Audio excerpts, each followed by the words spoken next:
I'm concerned that Australian foreign policy is being influenced by, in my opinion, a tabloid magazine masquerading as a think tank, the Australian Strategic Policy Institute, ASPI. Unlike ASPI, in my opinion, I actually believe Australia is a sovereign and independent country that deserves to develop its own foreign policy, free from external influence. I know there is ongoing debate in Australia about ASPI's funding, and I'd like to add my voice to this conversation. Further in this video, I'll share what an American diplomat told me, in my opinion, further exposing ASPI as nothing more than a tabloid magazine. I started filming videos back in 2017 in Chinese. Just to give you an example, my last two videos were of a hamburger vending machine and LaGuardia Airport. Real Chinese propaganda, according to ASPI. Their guilt by association trick works like this. They cite my appearances on Chinese state media as evidence of propaganda. Many Americans and Australians have also appeared on Chinese state media. Are we all part of the same grand propaganda effort? By ASPI's logic, if I appeared on ABC Australia, would that make me Australian propaganda? The other question is, why is ASPI doing a report on YouTubers that has nothing to do with its mandate of addressing Australia's strategic and defense challenges? ASPI wrote a report about alleged Chinese propaganda, and they originally cited the US Department of State as a funding source for that report. But then they deleted that citation, blaming a website upload issue. Now here's the part that truly shows their tabloid-level research skills. An American diplomat told me about an individual who was paid by the US Department of State to promote pro-American content on Chinese social media. This individual has publicly acknowledged this fact, yet ASPI put this person's face in their report about alleged Chinese propaganda. Think about that for a second. The US Department of State funded ASPI, and ASPI put an individual funded by the US Department of State in their report about alleged Chinese propaganda. How does a so-called China expert at ASPI miss something this obvious? I've brought this issue and other issues about ASPI to the attention of multiple American diplomats.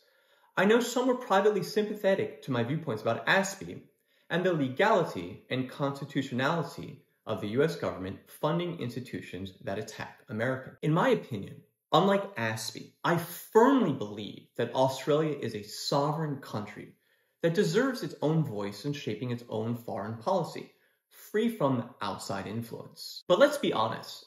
ASPI received money from the US Department of State. Can we really pretend there's no conflict of interest?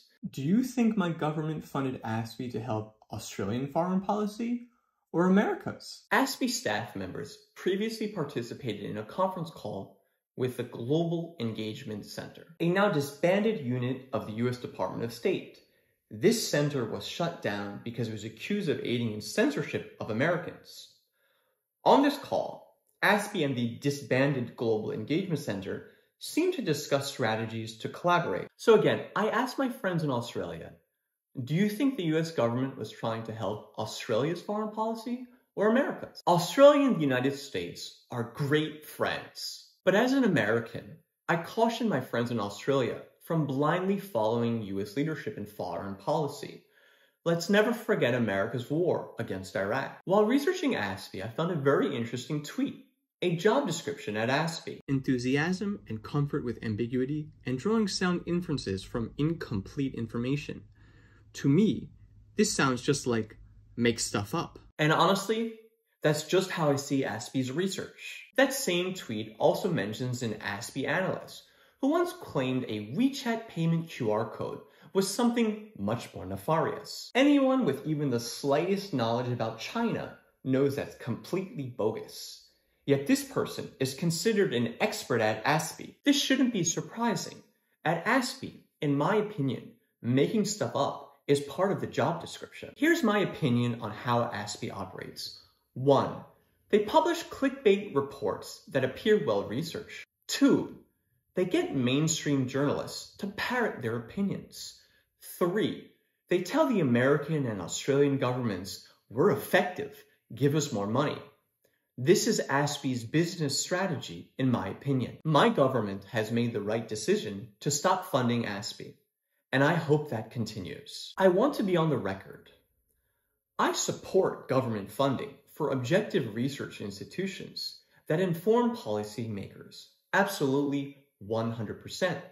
But why does ASPI only talk about alleged Chinese propaganda? Why don't they also talk about potential propaganda coming out of the United States or England? I think the reason is that ASPI is an interest-based tabloid magazine masquerading as a think tank. It is not an objective, truth-seeking think tank. I think ASPI doesn't care about giving the Australian public or government real analysis to make informed decisions. I think Australia should reconsider funding and governance at ASPI. Perhaps an Australian university committed to rigorous academic standards and independence would serve as a much more credible and objective repository for ASPI's funding. This issue has caused me a lot of mental anguish.